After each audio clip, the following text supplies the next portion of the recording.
Dans cette deuxième partie, nous découvrirons les origines et les facteurs qui peuvent influencer les conflits, ainsi que l'anatomie d'un conflit dans l'écosystème médecin-vétérinaire, client, patient, maladie. En fermant les yeux quelques instants et en tentant d'observer les idées, les pensées, les émotions qui circulent dans notre tête, nous réalisons vite qu'elles sont nombreuses, qu'elles peuvent former un bruit psychique important. Ces idées, ces pensées, ces émotions influencent notre perception du moment et notre comportement. La communication verbale et non verbale est essentielle lors des consultations avec le client.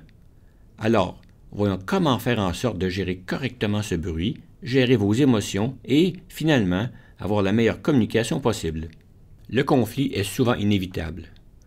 Plus les gens ont des points de vue différents du nôtre, plus nous risquons d'être exposés à des situations conflictuelles. Cependant, nous avons le choix de voir le conflit comme quelque chose de négatif et qui doit être évité à tout prix. À l'inverse, nous avons la possibilité de le voir comme une opportunité de se développer ou d'améliorer la situation. Nos émotions influencent nos comportements, notre degré de confort dans différentes situations difficiles qui, par conséquent, influencera nos réactions. Prenez quelques instants pour réfléchir sur votre façon de concevoir les conflits.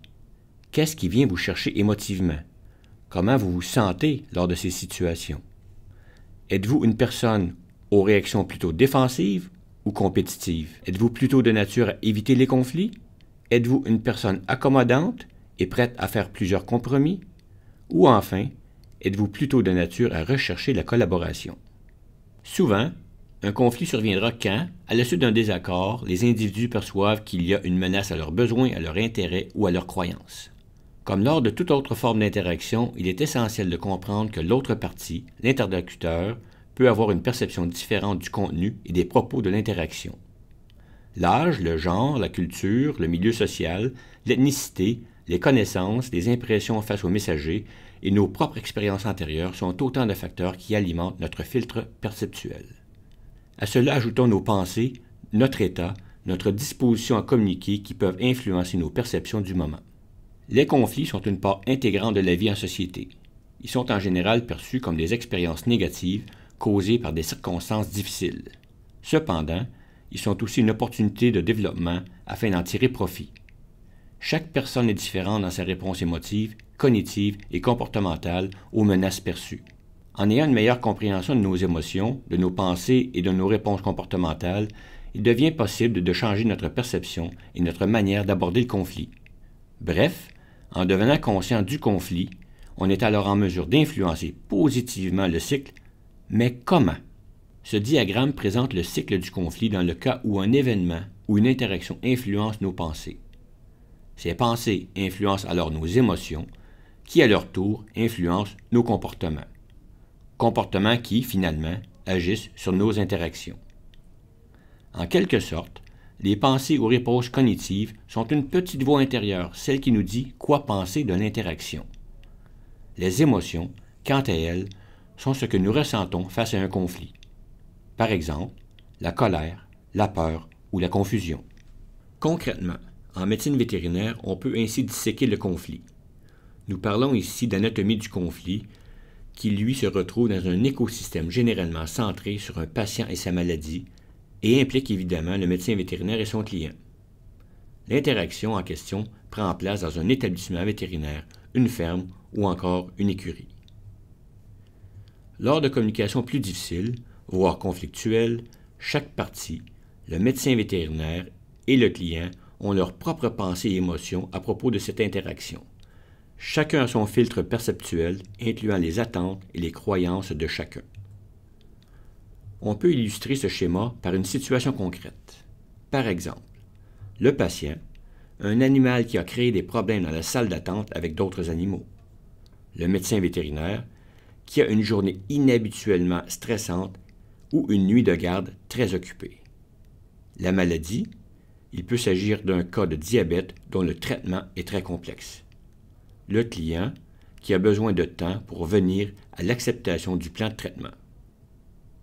En bref, nous avons une combinaison de relations patient-client, médecin vétérinaire, maladie qui prend une place dans un système parfois complexe. Concrètement, en quoi consiste l'élément système pour le médecin vétérinaire? En fait, Il peut s'agir du système de soins de santé dans l'établissement vétérinaire, ou encore à la ferme, à l'écurie ou à la porcherie, et les difficultés peuvent être liées au respect des politiques et des procédures, aux heures d'ouverture ou de visite, à la disponibilité du personnel pour vous aider, aux outils diagnostiques accessibles au chevet de l'animal ou encore à l'expertise disponible au sein de la clinique ou de votre hôpital. Du côté du client, le système peut faire référence au contexte de sa vie quotidienne, c'est-à-dire sa famille, son travail et ou sa situation socio-économique. Il peut recevoir des opinions contradictoires et conflictuelles sur les problèmes de son animal, de la part de son réseau ou de sa famille. La famille peut aussi vivre un stress financier créé par le coût des soins ou encore parce que l'exploitation agricole est en sérieuse difficulté financière.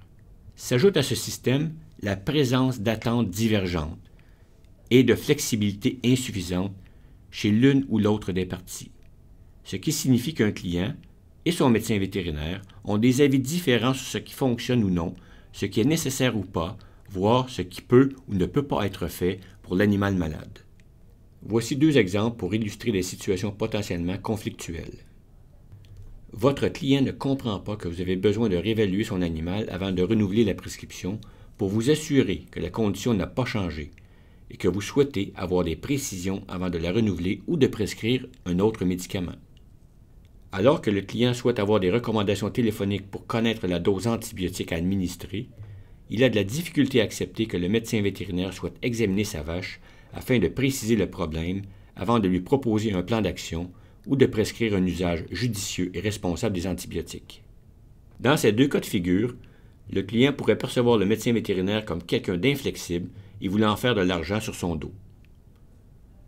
Maintenant que vous savez que vous faites partie intégrante du conflit, que vous connaissez un peu plus votre style, votre rôle et vos responsabilités, et qu'on a disséqué les différentes parties d'un conflit, nous verrons comment vous pouvez agir positivement et efficacement dans un conflit avec votre client.